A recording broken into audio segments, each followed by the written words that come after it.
צוחקת ולא מאמינה. דברים כאלה לא קורים פה בשכונה, ואמה אני חושב, אולי הייתי אז קטנה, אבל פעם באמת הייתה לי אונייה לבנה. שטה אונייה, שטה אונייה, והיה לאמה לי גם נמר מפוספס וקרנף וקיפוד ואריה וטווס, ביחד הם הלכו לכל החוגים במתנ"ס. עד שהקיפוד החליט שנמאס. מיכל צוחקת ולא מאמינה, דברים כאלה לא קורים. Bom dia, gente. Boker Tov. Boker Tov. Vamos começar o nosso tradicional estudo de quinta-feira. Hoje temos aqui uma mesa indescritível, né? Agradecer muito, né, ao Boris pelo bar mitzvah aniversário de 50 anos de bar mitzvah, não é isso? Que maravilha, Mazel Tov. E a Astrid Harburger fez assim um banquete, tá? Uma coisa maravilhosa. E ainda temos os shakshukas que está saindo a cada 2 meses. Então, é uma pena que a gente não consegue, né, passar isso para quem está longe, mas, enfim, fica aqui o registro.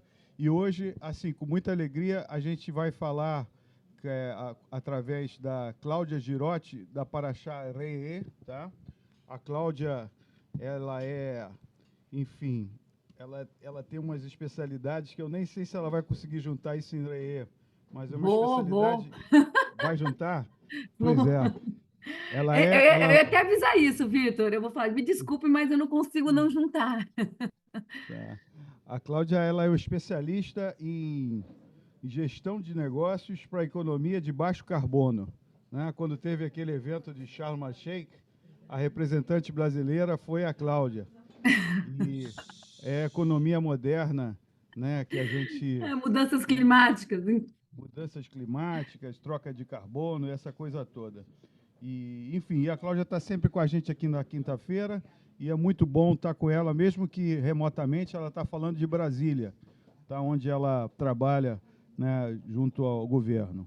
Bom, Cláudia, obrigado por se candidatar. Acho que essa você que pediu. Isso vale mais ainda do que quando é convocado o voluntariado.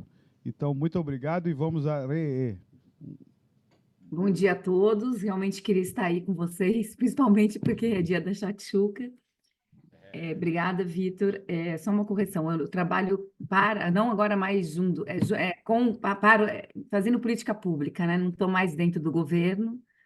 Acho que se estivesse já teria pedido demissão, exoneração, mas tudo bem. Mas a ideia é essa, trabalhar a parte técnica da economia de baixo carbono, que tem a ver com o que popularmente é conhecido como economia verde.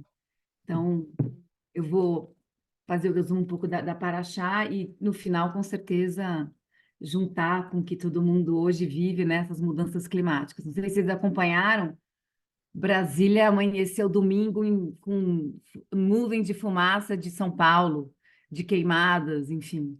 Atribui-se a essas queimadas, não...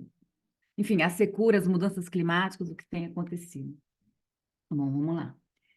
A Parashá de Re'eh é a terceira parte do último discurso de Moisés, né? Antes que os israelitas entrem na Terra Prometida.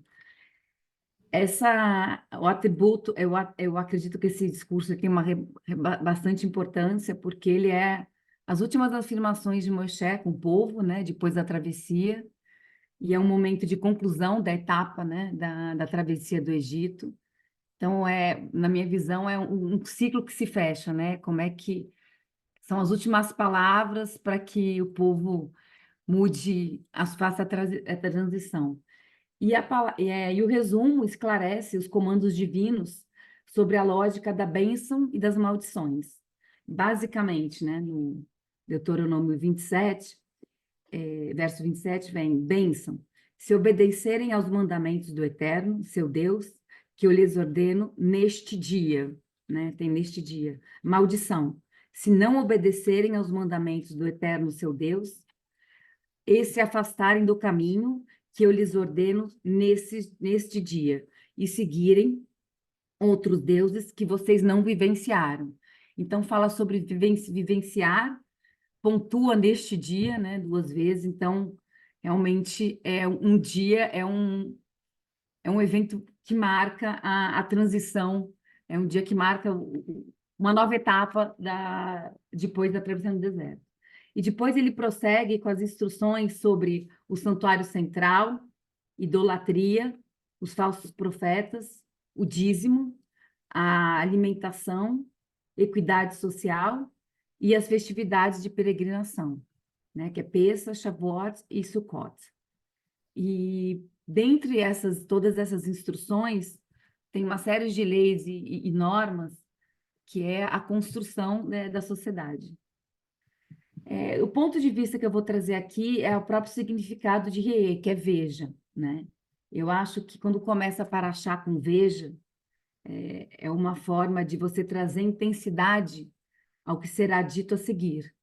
E o logo que vem ser dito a seguir é bênção e maldição, que para mim ressoa no que significa a importância de saber escolher. Então, veja, tem 2 caminhos, tem 2 consequências, né? Eu gosto de neutralizar as nossas escolhas, não que com a palavra consequência, mas tem 2 caminhos, bênção e maldição. Então, o futuro que está a acontecer na Terra que a gente vai adentrar, né, dependerá fundamentalmente das escolhas a seguir, do que a gente vai escolher, né? Já fizemos a primeira parte. E se a gente seguir ou não seguir as normas e as leis. Então, está posto, né? É um momento crucial de transição para uma nova consciência. Está posto, né? Já está claro que após atravessar o Jordão, né, vem outro verso, Deuteronômio 12, 8. Vocês não agirão de modo algum como nós agora agimos aqui. Então, tem um aqui antes da travessia, né? Antes de atravessar o Jordão. Onde cada chefe de família faz o que é certo aos seus olhos. Então, novamente, né? Tem aí eu gosto dessa parte, quer dizer, tem uma mudança do aqui e agora, de espaço, tempo, espaço, que vai deixar de ser feito ao olhos individual de aos seus olhos, para exigir uma transformação no olhar.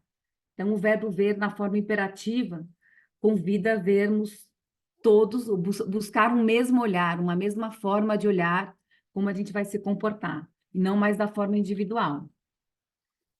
E aí me parece, nesse verso, que Moisés faz um contraponto, né, do que foi o aqui, sugerindo, parecendo que durante a travessia do deserto, a falta das normas permitiram um certo caos, pois havia espaço para as decisões ou escolhas de interesse individual, mas que agora os israelitas precisavam estabelecer a terra e teriam que mudar o comportamento para aprenderem a construir uma sociedade vivendo sob normas e leis que ajudariam a manter as forças,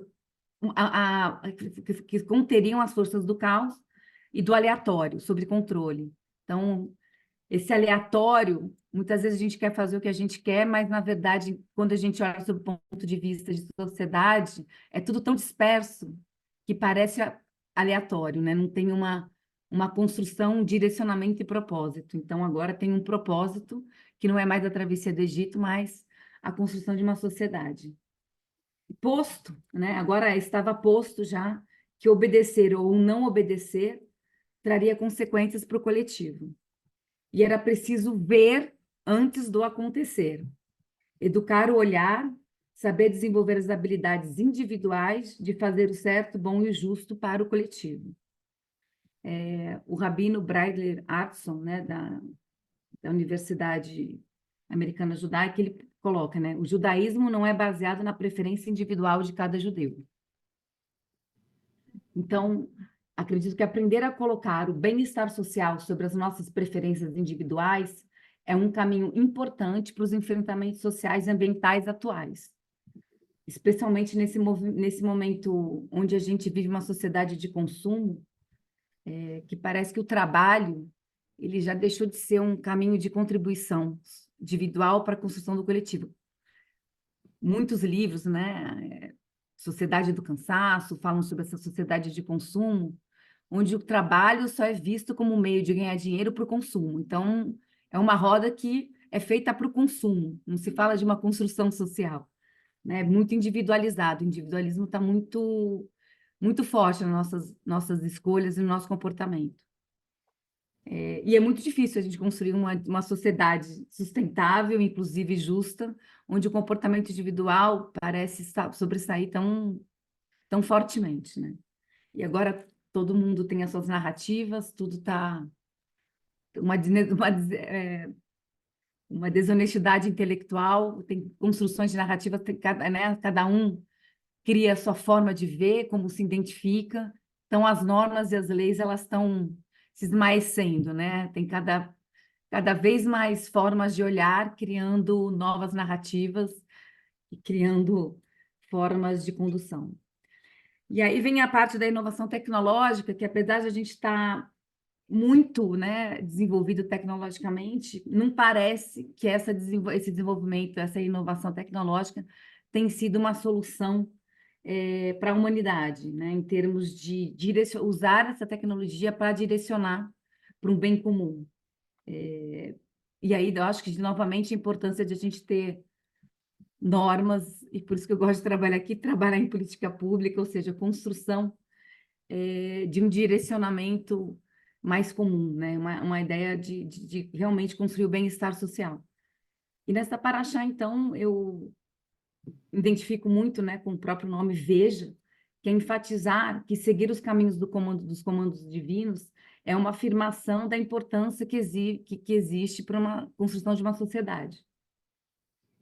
E que, ainda que a gente não veja exatamente o que vai ser a bênção ou a maldição, eu acho que o início da Paraxá, ela lembra de ajudar, que esses comandos ajudam a gente a mudar o olhar, né? Para que a gente, mesmo que a gente não veja, a gente anteveja, a gente entenda que nosso comportamento trará consequências. E os rituais, né, que depois ele fala das instruções, acredito que ajuda nesse caminho de... São duas abordagens, né? O Rumash fala sobre isso, o Rumash de Plautz, que são métodos e éticas, são duas abordagens igualmente necessárias, que sustentam um e o outro nessa estrutura de caminho próspero e ético. E aí eu trago, então, né, quando a gente fala muito nessa questão da economia verde, muita gente está na fila de querer mudar, mas ninguém está na fila de mudar, né? Todo mundo quer ver a mudança, mas ninguém está na fila de mudar.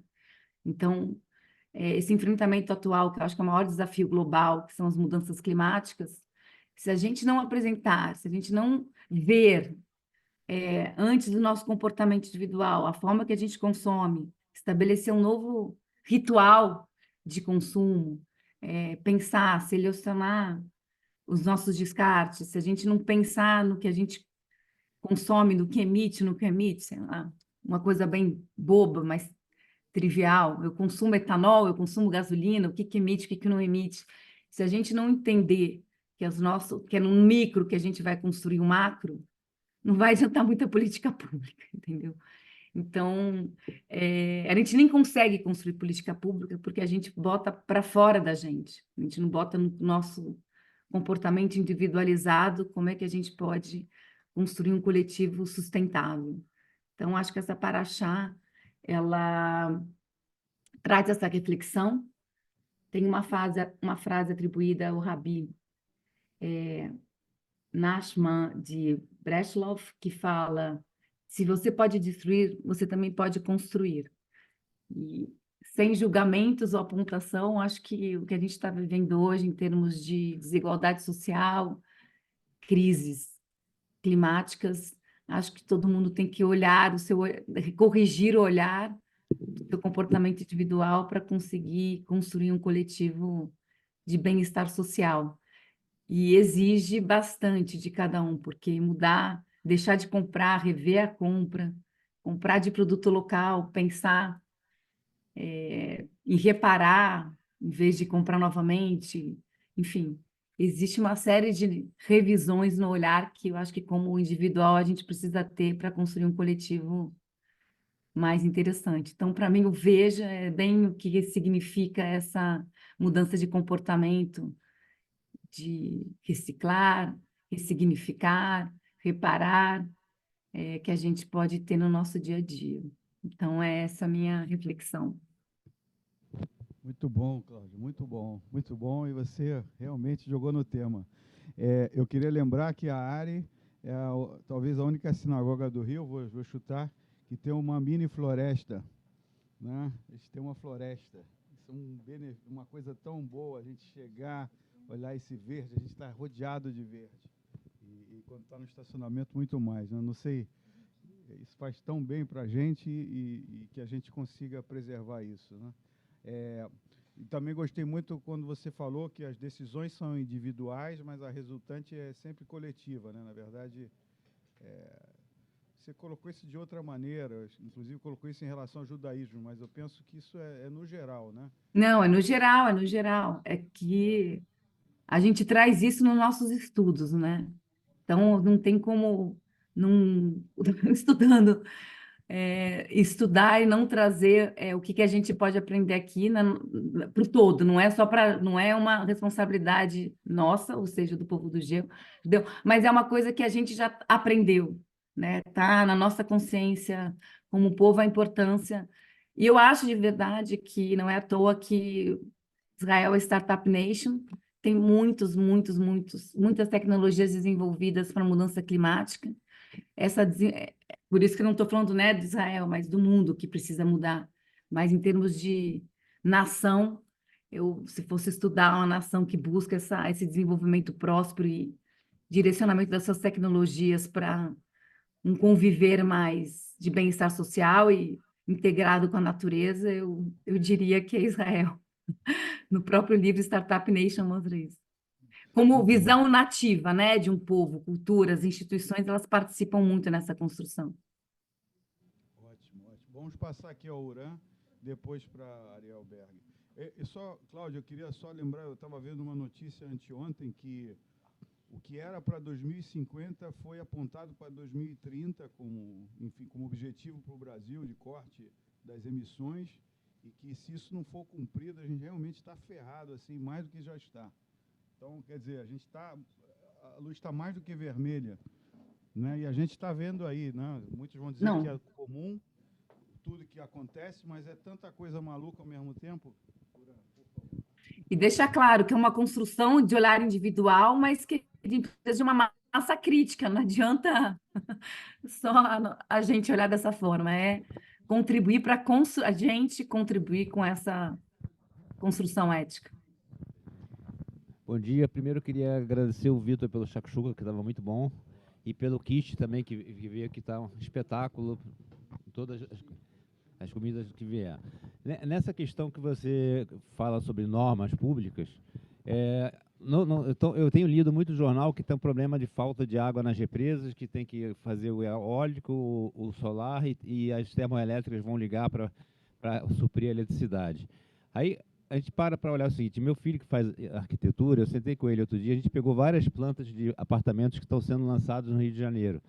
E todas elas são similares, e todas elas têm o mesmo problema. Eles colocam o aquecedor lá na área de serviço e o banheiro é lá do outro lado do apartamento. Quer dizer, quando você vai esquentar uma água, você tem que abrir água, ficar meia hora jogando água fora até ela esquentar. Isso aparentemente deve ser alguma norma na área de arquitetura, que com certeza que o gás tem que ficar bem ventilado, mas não sei por que ele tem que ficar tão longe dos banheiros a ponto que você gasta muita água para chegar à água quente. É um problema da norma. Você que está por aí, se olhar por isso, por essa mudança dessa norma específica na questão de água, né? Que é sempre uma discussão, que os desenhos dos apartamentos vão mudar, vai custar mais caro, vai ter menos espaço, mas são problemas que não se resolvem agora por essa questão que se diz.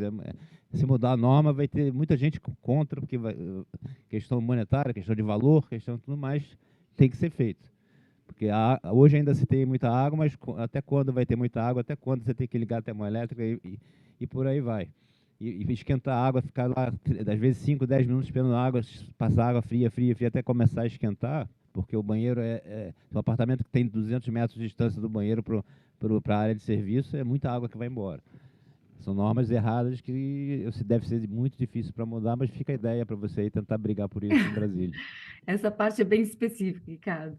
Mas, sim, de qualquer maneira, você traz que é um ponto bem micro, né? Que envolve a arquitetura, que esse olhar, né? Do que a gente constrói, as consequências do que a gente constrói são muito maiores do que a gente imagina do que vender um apartamento. Então, a ideia é essa, assim, acho que o olhar é para todas as normas. Quando a gente fala de essa parte, eu não gosto muito do nome economia verde, mas que seja. Como é que a gente muda o modelo de produção, né, que é construção, como se produz, e modelo de consumo. Então, é tudo muito removido. Tem muitas normas aqui de mercado de carbono, de economia circular, plástico, né, como é que tem esse uso todo, mas, indubitavelmente, não é uma decisão só de Estado, é uma decisão de indivíduo também, né? O próprio indivíduo que instrui a lei, que falta bastante, mas do próprio indivíduo que vai cumprir a lei, né? Então tem também o cumprimento e a gente não querer dar saltos carpados para não cumprir, que é é a primeira tendência quando a gente conversa em termos institucionais, todo mundo quer justificar que já está construído, né? Já é um modelo de comportamento dado, muito construído desde a, né, Revolução Industrial e a logística como está construída, a gente distribui a produção. Então, a gente produz na China e devolve para os Estados Unidos e devolve para o mundo, mas toda essa lógica de mudança de material envolve avião e envolve navio, e são os maiores emissores de gás carbônico. Então, quando a gente esse deslocamento que a gente não, que está invisível aos nossos olhos, na verdade, ele está bem visível quando a gente vai fazer esse entendimento do que contribui e do que não contribui para as emissões. Vamos lá, Ariel Berger. Obrigado, Vitor. Tá saindo o som? Tá. Tá saindo. Melhor do que o do Vitor, acho. Ah, ok. Cláudia, legal a tua abordagem.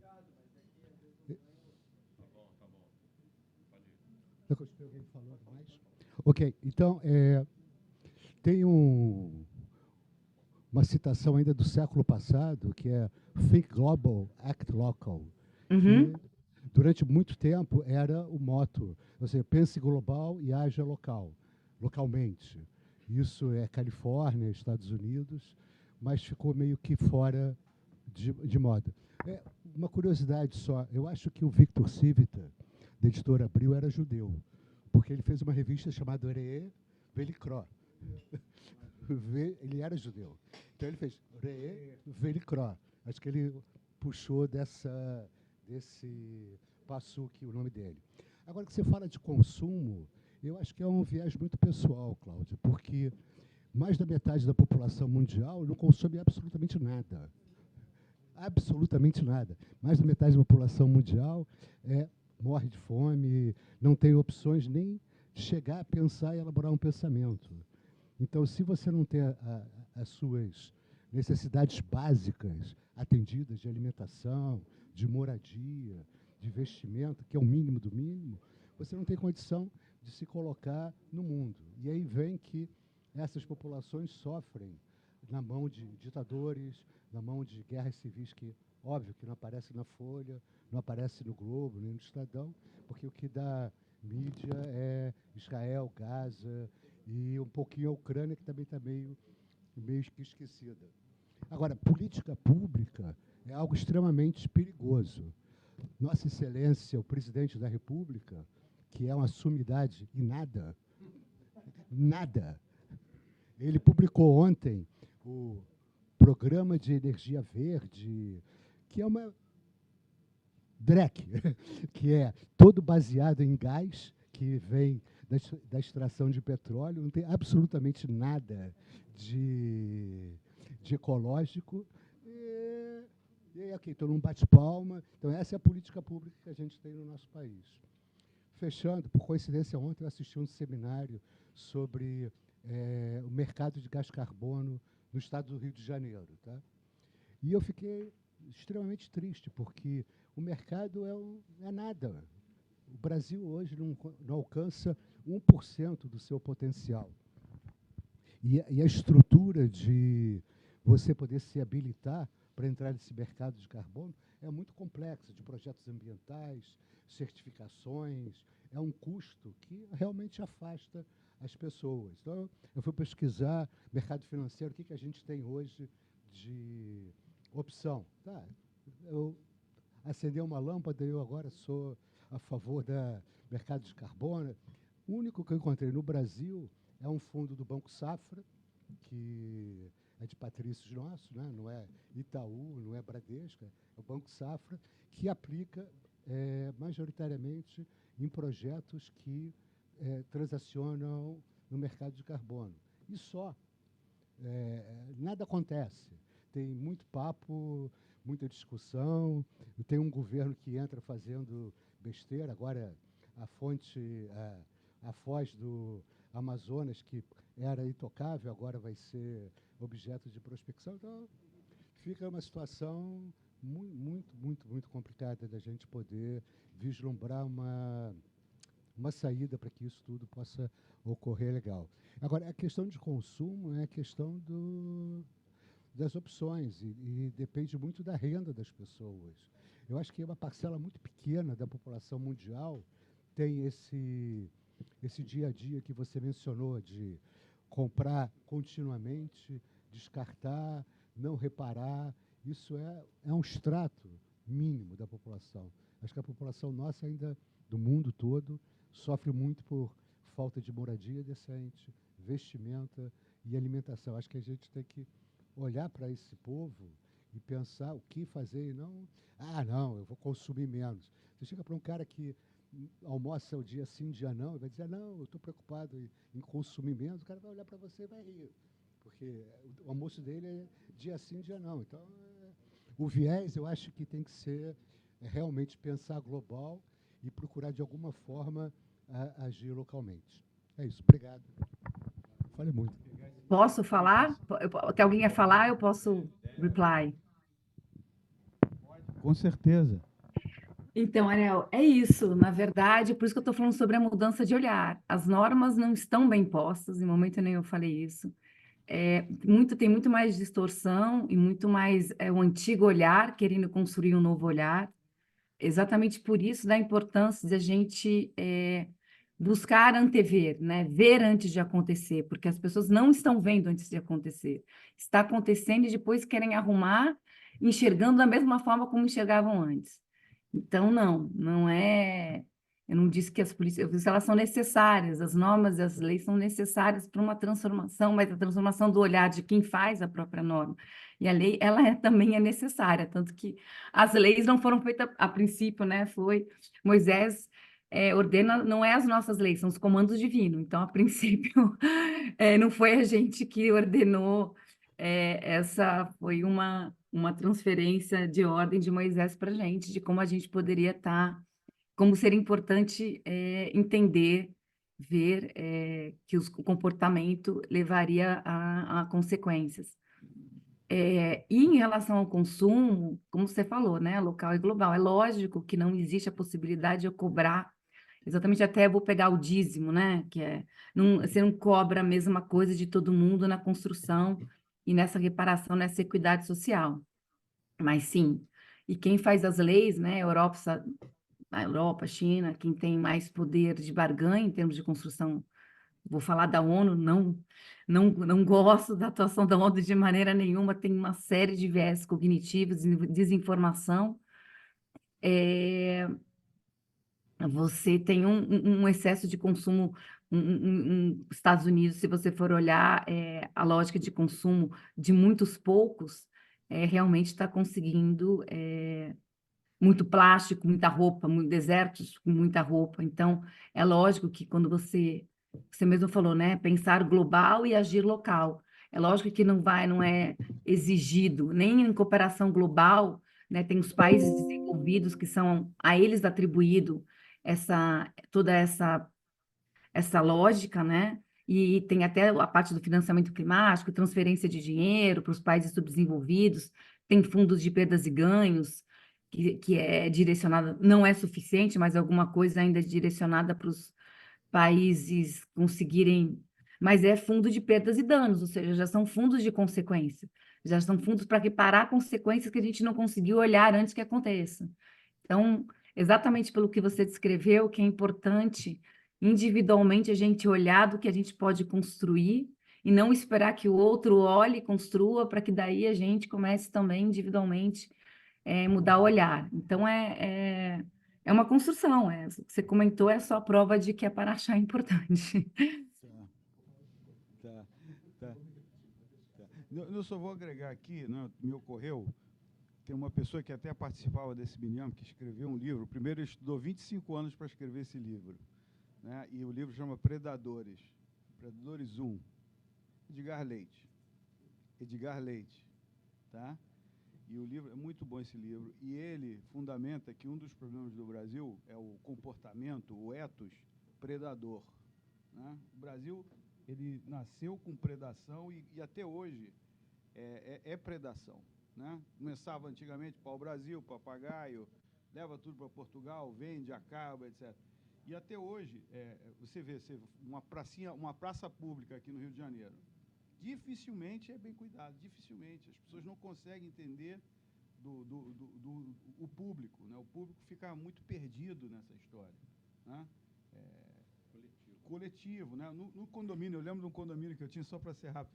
A moça, ela morava numa casa e ela passou a morar no prédio. Ela não conseguia entender que o salão de festa e a piscina era meu também, e dela. Ela achava que era só dela, ou achava que era só meu. Ela entendeu? Então, essa coisa aqui no Brasil, em especial, né, com essa coisa da preservação, né, muito difícil, tem que uma mudança de comportamento, de pensamento, as pessoas pensarem no coletivo, é meu e é teu ao mesmo tempo. A gente tem que cuidar junto, apesar de não estar dentro da minha casa, nem eu poder vender, nem eu poder alugar, é meu também, né? Bom, e aí, voltando, Monte da Abrahá e Monte Eval, né? A gente decide, né? A gente decide qual é o monte. Arabrahá é o monte da bênção e o monte da maldição, Eval. Inclusive, tinha uma aviação Eval, acho que ele nunca leu a Torá. Lembra a aviação Eval? Que é a maldição, o nome da empresa do cara. Meu Deus do céu. Bom, vamos lá. Eval, eu ia para Angra dos Reis. Aviação Eval. Aviação maldição. Pequenos comentários, né, que tem vários itens aqui sendo falados. E aí me lembrou um pouquinho sobre essa questão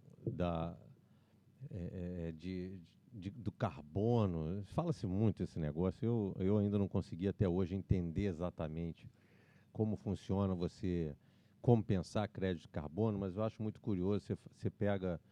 recentemente eu voei para Fortaleza, semana retrasada, aí a empresa está lá, você não quer participar do plano de compensação de carbono, etc. e tal. Aí você fala, pô, quero, né? Mas aí eles cobram você, quer dizer, eles, na verdade, eles têm um meio para fazer isso, mas quem paga a conta somos nós, para pagar a conta do que eles estão estragando, né? Então, assim, eu não entendo como é que é essa circulação dessa economia, né? Então, fica aqui a reflexão. Então, vou sobre tentar esse explicar tema. rapidinho. Fala-se muito desse dinheiro potencial que vai vir para o Brasil em termos de venda de crédito de carbono. Comentando com o Ariel, não é só o Fundo Safra que tem, não, tá? Talvez o único fundo que seja correto, talvez seja o do Safra. Mas a gente teve agora uma grande... quem trabalha com isso já sabia que ia acontecer. A Operação Greenwashing, que mostrou que muitos créditos de carbono não eram créditos, porque você tem que ter a solução fundiária resolvida. E é muito complexa essa questão fundiária, no Brasil principalmente. Então, foi desmantelada toda uma operação, um monte de crédito de carbono que estava sendo vendido, desconsiderado, enfim. Mas, André, é o seguinte, não tem como essa economia, por isso que eu falo da mudança do olhar, a gente entender que vai mudar o preço. A ideia do mercado de carbono, que é global, é o problema global, porque o ar é imaterial, você não segura o ar, como a água, como que o Ricardo comentou, como a terra, enfim. Você tem esse problema global. mas necessariamente é um custo de externalidade negativa que vai vir para a conta das empresas. Então, sim, a gente que vai pagar o que a gente está usando. Então, consumo, a gente está usando um avião, está se deslocando, tem um custo a mais para reparar essa externalidade ou para ter essa modulação de viagem, de repensar consumo, porque o consumo, para quem estuda isso, a nossa forma de consumo está feita com a conta errada, não tem os custos sociais embutidos e nem os custos ambientais. Por isso que é tão difícil, na prática, a mudança, porque você não tem como você ganhar, ainda que funcione hipoteticamente super bem o mercado de carbono, que não estou dizendo isso, para você, para alguma parte, ganhar o valor desse crédito, dentro da economia real, alguém tem que estar embutindo esse valor para a pessoa, né? Alguém tem que, é uma venda a princípio de alguma coisa. E ninguém quer pagar a conta. Então, a gente está muito acostumado com a conta feita, né? Então, é muito difícil. Por isso que a mudança do olhar íntimo, ela é importante, né? E depois, eu não falei do dízimo, mas, assim, tem toda uma compensação. O dízimo, de uma certa forma, é uma compensação social, né? Como é que a gente constrói, dá 10% de alguém que pode, com boa vontade, boa fé, para a construção de uma sociedade de equidade social, onde todos participam. As celebrações envolvem o convite a todos, para que todos participem, e você vá construindo essa percepção que o todo, o comum feliz, né, o comum celebrante, é importante para a minha vida diária. Então, por isso que essa paraxá é importante, porque ver e buscar ver antes de acontecer. Permita-me, ok, começa a clarear um pouquinho. Eu queria só aproveitar que o Ariel mencionou o nosso presidente, que sabe muito sobre nada. Sabe muito sobre nada. Sobre nada. E aí ressaltar o texto que o Sérgio Weinberg publicou no Ari News, que foi enviado ontem para todo mundo, que ele termina falando sobre uma parte aqui da Paraxá que fala do profeta ou o adivinhão, né? Então diz, se aparecer entre vocês um profeta ou um adivinhador de sonhos que lhes der um sinal ou um presságio dizendo: sigamos e sirvamos a outro Deus que vocês não vivenciaram, mesmo se o sinal ou presságio a vocês anunciado venha a ser verdade, não dê ouvido às palavras deste profeta ou deste adivinhador de sonhos. E aí ele fez essa relação com a eleição que está próxima, né, e com os políticos, fazendo essa conexão desses adivinhadores de sonhos. Talvez ele esteja fazendo uma conexão com pessoas que não falam a plena verdade, puxando e buscando uma boa consciência de votos na próxima eleição. Eu achei curiosa essa ligação dele, de puxar, pensar esse pedacinho aqui da Paraxá nesse aspecto. Vou passar para o Ariel Berger. Só para mim não está muito claro como usa o carbono. Eu sei, andando de avião, de navio, enfim, tem várias maneiras de gastar o carbono, mas eu queria de emitir o carbono, de emitir o CO2.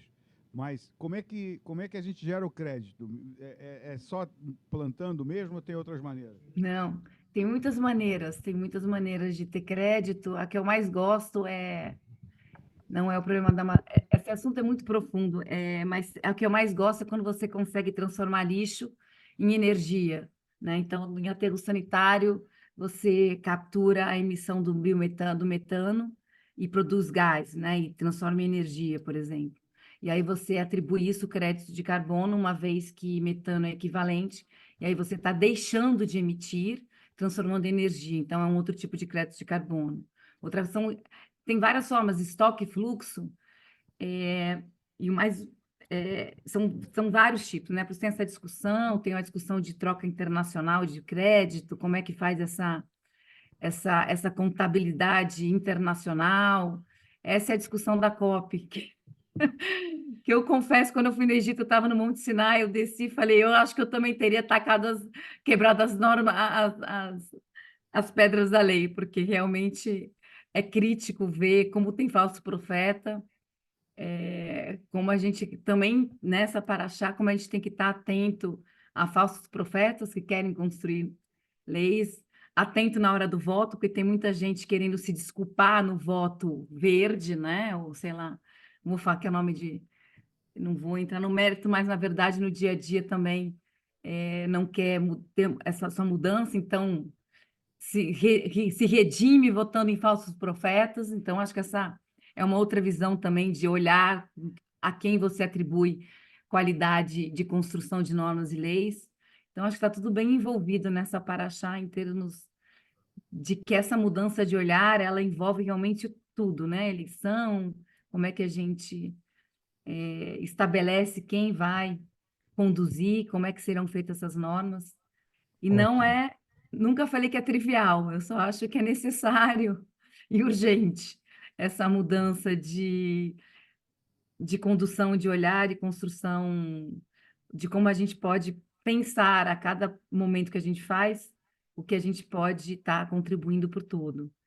Então, assim, é só uma sugestão de que eu acho que a Paraxá traz essa troca de a gente não fazer um aleatório, porque está dentro das nossas preferências mais urgentes, mas longos caminhos curtos e não curtos caminhos longos, né? Em termos de que a gente estuda aqui, economia institucional, essa visão nativa, né, cultural, que permeia a forma das instituições se falarem, ela é muito cultural. Então, com certeza, no Brasil, Vitor, tem sim essa visão de predador, né? A gente foi construído com essa visão de exploração, de se defender cada um por si. Então, sim, essa visão, ela permeia o nosso comportamento geracional. Quando é totalmente diferente, a gente vai ver Israel ou o Suécia. comportamento que a gente está estudando agora, que tem toda uma paraxá de estudo e tem toda uma visão de desenvolvimento onde quer que esteja. Então, essas visões, quando a gente estuda economia, eu até brinco, eu falo, eles tratam a economia como se todo mundo tivesse a mesma forma de pensar e de comportar. Então, os Estados Unidos tem uma forma de pensar, tem uma cultura, a China tem uma outra cultura, Irã tem outra cultura. Então, convergir essas culturas, esses olhares para uma decisão global, estabelecimento de normas, não é nada trivial, é bem complexo. Mas Ariel, é um caminho. o Ariel quer falar, acho que o Ricardo também. Não? Sempre bom escutar A explicação. Germano. Então, Vitor, a explicação é muito simples. Para você vender alguma coisa, você tem que ter demanda, senão você não vende. Então, existe um protocolo chamado Protocolo de Quioto, que estabeleceu para cada país do mundo a sua cota de descarbonização ao longo dos anos. Então, esse é o fator que cria uma demanda internacional entre países. O Brasil tem, por exemplo, floresta amazônica, que a simples existência da floresta amazônica, para você ter ideia de valores, 1 tonelada de carbono que você vende custa mais ou menos $3,26. Não é nenhuma fortuna. Então, o Brasil teria direito a vender os créditos que são gerados pela floresta amazônica, por exemplo, para os Estados Unidos ou um país que esteja ultrapassando a sua cota. Só que essa demanda não é muito bem obedecida. É um protocolo. Teve em Paris há pouco tempo, a gente vai ter em Belém. Então, todas essas normativas, elas vão sendo burladas, correto? A outra que... Deixa eu só Tem só uma correção importante que muda bastante a lógica. O protocolo de Kyoto, ele estabelecia os países compradores e os países vendedores, né? A lista no anexo. Agora, não é mais assim. O Acordo de Paris, todos os países têm as suas regras, a NDC que a gente chama, né? A cumprir, que foi o que o Vitor começou, se a gente vai cumprir ou não. Então, hoje, todos os países têm o seu orçamento de carbono validado, que é compromisso, não é uma lei, não tem consequência, então é difícil, porque não tem consequência se você não cumprir. Exatamente isso. Exatamente Né? isso. É uma demanda que foi Então, assim, criada... antes era mais fácil porque tinha compradores e vendedores, né? definidos. Hoje não, hoje todo mundo é comprador e todo mundo pode ser vendedor. É lógico que o país, Brasil, é entendido como um potencial emprestador desse crédito de carbono. Mas Deixa eu isso tem só que concluir, então, construir os Cláudia. projetos, e vai construir os projetos de novas normas. Então vamos para o local. Cláudia, deixa eu só falar do Sim. local. A gente falou do global, que é entre Isso. países, vamos falar do local. As empresas também. Hoje você tem o ESG, que é a empresa que tem uma preocupação com o meio ambiente. As empresas também têm compra e venda. Por exemplo, uma siderúrgica que é poluente, ela pode adquirir créditos de um agronegócio que não é poluente. E está caminhando bem, porque o crédito de carbono, em alguns balanços, já aparece nos balanços como um ativo, como se fosse um valor de um investimento que a pessoa a empresa pode utilizar. E também, de novo, vai depender dessas empresas e do mercado. Quando entra o mercado ESG, a bolsa e o mercado financeiro começa a enxergar que essas são empresas assim, AAA, são empresas que vamos investir nessas empresas porque elas estão bacanas, elas estão agindo. Então, isso é uma outra forma de criar demanda, mas é muito pouco. O que eu vi ontem nessa palestra é que o Brasil não alcança nem 1% Isso. do que... É reputacional, né? Não é uma normativa, é reputacional, é valor reputacional hoje. A gente não tem nem a norma estabelecida no Brasil. Exatamente. É valor reputacional e como o André falou, vai cair no preço, muda o preço. E o Brasil é muito informal, então, além disso, tem essa competitividade que altera o baseline do preço, né? Quando você incorpora outros custos. E você tem uma competição informal muito grande no Brasil, até na gasolina. A gente não fala sobre isso, mas tem muita gasolina adulterada, cigarro adulterado, bebidas, produtos químicos de farmácia. Então, tem essa outra camada no Brasil ainda que é difícil a gente alterar a lei sem mudar a competitividade. Então, de novo, né, o olhar individual precisa ser comprometido com tudo.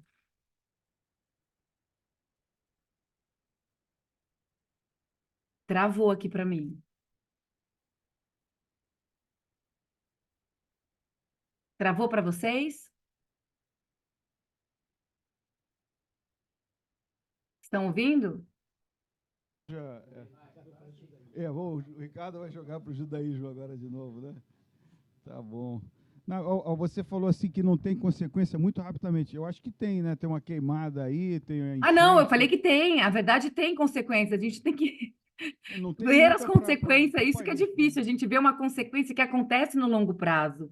A gente consegue ver o que a gente consome agora, o que a gente decide agora. Mas Mariana, a Vale, com certeza, na hora que eles fizeram aqueles cenários todos, eles sabiam que existia um risco grande. Mas eles decidiram pelo olhar individual, o interesse das suas famílias. E aí é isso que aconteceu. Então é porque o resultado da consequência vem a mais a longo prazo e ela é coletiva, né? Na hora tem o bem-estar do bônus que eu ganho pelo que eu decidi imprimir de valor para a empresa. Vamos lá. Ricardo, por favor, Ricardo Gorodovitch. Para trazer um pouquinho de volta para Paraxá, pegar um trecho que a gente não abordou de forma muito breve. Essa Paraxá fala, mais uma vez, né, uma entre várias paraxiot que mencionam isso, a Shloshet Regalim, as 3 festas de peregrinação, as 3 grandes festas, como a gente costuma dizer, Pesach, Shavuot e Sukkot. E essas festas, elas têm uma originação na agricultura. Uhum. Tem a impressão que grande parte das dificuldades que a gente tem de compreender, se envolver e buscar, através dessa compreensão e desse envolvimento, né, um convívio mais saudável com o meio ambiente, tem a ver com o afastamento que a gente tem do mundo, digamos, mais natural, né? Mais ligado diretamente à natureza, né? À medida que a gente não precisa buscar água num rio e a gente abre a torneira e a água está disponível, ela parece um bem facilmente disponível. quando a gente tem uma comida que a gente compra no supermercado, é um pouco diferente a nossa relação com essa comida do que quando a gente planta e colhe. E nós mesmos, dentro da nossa tradição judaica, perdemos um pouco a referência agrícola que originou as datas das nossas festas.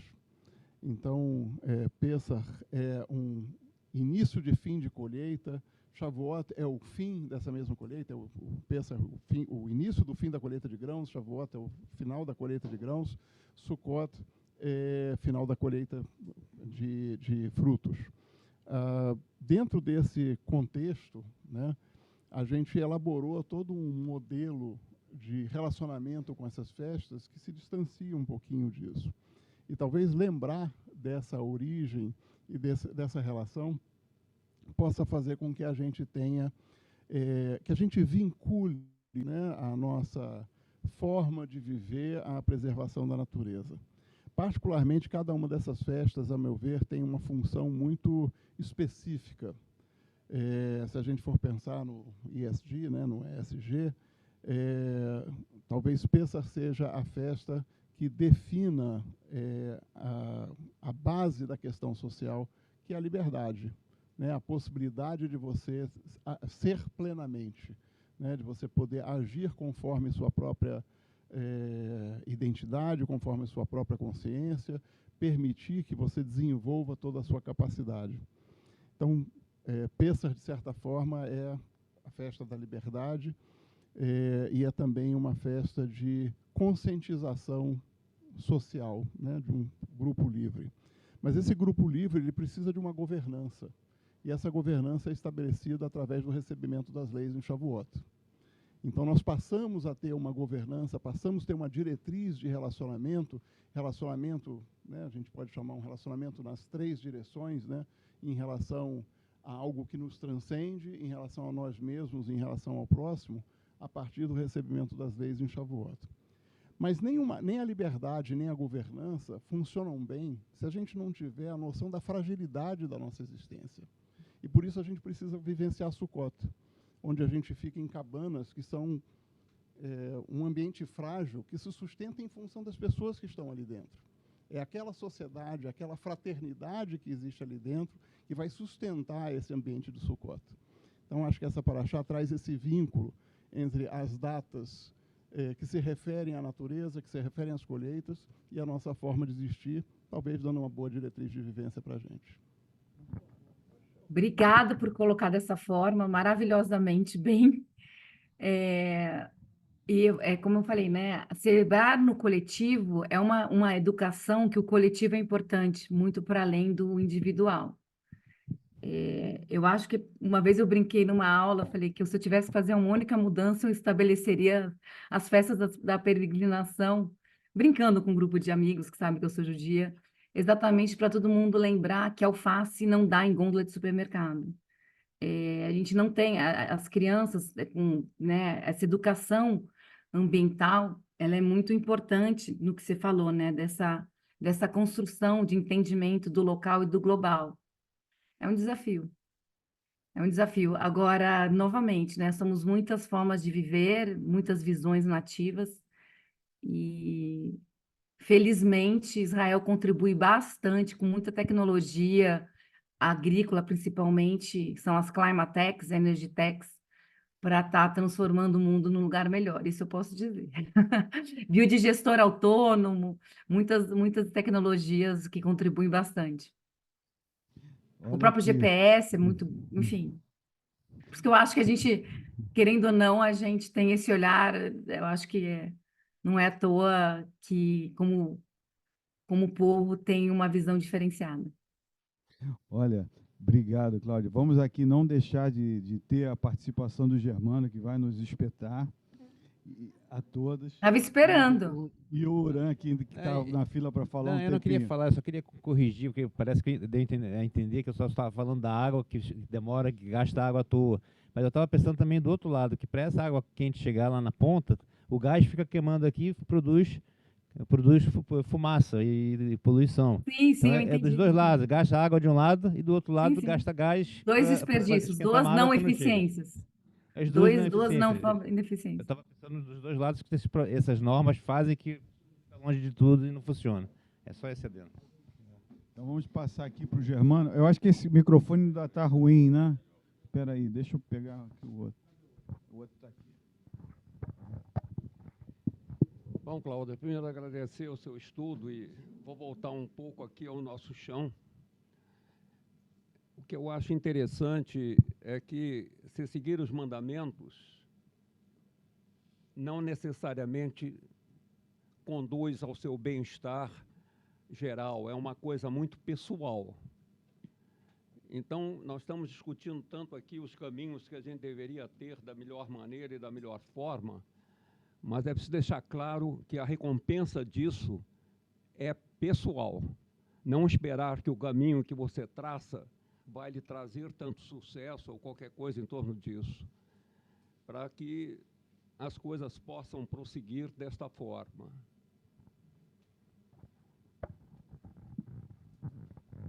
Bom. Gente, não tem mais shakshuka, mas tem ainda muitas outras coisas aqui. Tem bolo, tem tudo. Ana, quer falar alguma coisinha? Não? Tá. Então, bom, é isso. Vou chamar o Schumer para falar, não. O Schumer sentou aqui, primeira vez está aqui com a gente, que é um prazer enorme ter você aqui, Schumer. Então vamos encerrar, né? Palavras finais, considerações finais, tá? Aí de Brasília, como é que tá? Tá com muita fumaça aí, como é que tá? Hoje, ainda bem que eu estava na Chapada, estava fazendo meu banho de floresta, Ricardo, para lembrar de onde a gente veio. Maravilha. Mas parece que foi triste o negócio aqui. Hoje já está mais tranquilo, mas realmente na segunda-feira eu não conseguia ver o lago, que é bem pertinho da minha casa, não dava para ver. E, Germano, de fato, na verdade, decidir caminhos, se a gente não mudar o olhar, a gente nem consegue decidir os caminhos, né? Por isso que eu acho que o Veja é o enfático nessa lógica de perceber os caminhos, perceber os profetas, perceber a motivação das celebrações, a importância do dízimo, que tem a sua recompensa pessoal por estar contribuindo com o coletivo. Essa noção de trabalho, por isso que eu comentei, essa noção de trabalho, não ser um meio apenas de consumo, mas um meio de contribuição para o coletivo, acho que fala um pouco sobre isso, né, da gente se sentir contribuindo. E lembro sempre que alguém fala de arquitetura, eu lembro da Ana, que a gente fala quanto da importância da arquitetura das coisas, para que realmente se estabeleça a melhor integração natureza e homem. É isso, fico feliz que, Vitor, consegui juntar as duas coisas, né? Acho que todo mundo compreendeu. Olha que a gente não combinou, mas eu falei, eu acho que ela vai juntar, né? Não Bom, tem tá como, certo. não tem como, porque por trás das decisões e dos convites às novas coisas que eu busco implementar aqui, tem sempre por trás a filosofia que me ajuda. Mas aqui esse exercício que a gente faz toda quinta-feira, basicamente é isso, né? Quem vai falar é o especialista de carbono da Paraxá-Areia. Né? Por que isso é legal? Porque é a visão do especialista de carbono. Se fosse o médico, talvez ia apontar outra coisa, o advogado outra, o vendedor outra. As pessoas trazem o prisma pessoal para Paraxá e a gente consegue fazer um estudo vivo e mais assim aplicável que seja. Bom, obrigado Agradeço demais. a todos a presença. Nós que agradecemos, tá? Agradecer a todos também a companhia no Zoom, a participação, aos que vão ver depois, né? E também um novo agradecimento ao Boris, que fez 50 anos de Bar Mitzvah, fez aqui um kiddush maravilhoso e trouxe. Olha, assim, quem cantou foi lindo mesmo, eu fiquei, uau! O garoto é Greenberg, né? Muito, muito bonito, muito bonito. Também. É isso aí. Então, vamos lá. Boa quinta-feira, Shabbat Shalom, antecipado. Vamos a Birkat Amazon. Um abração. Tchau, tchau. Um beijo, Shabbat Shalom. Shabbat Shalom. Tchau, querida. Quem vai cantar? Não, acho que o Ricardo está cantando. Posso fazer, mas sugiro que outras pessoas façam também.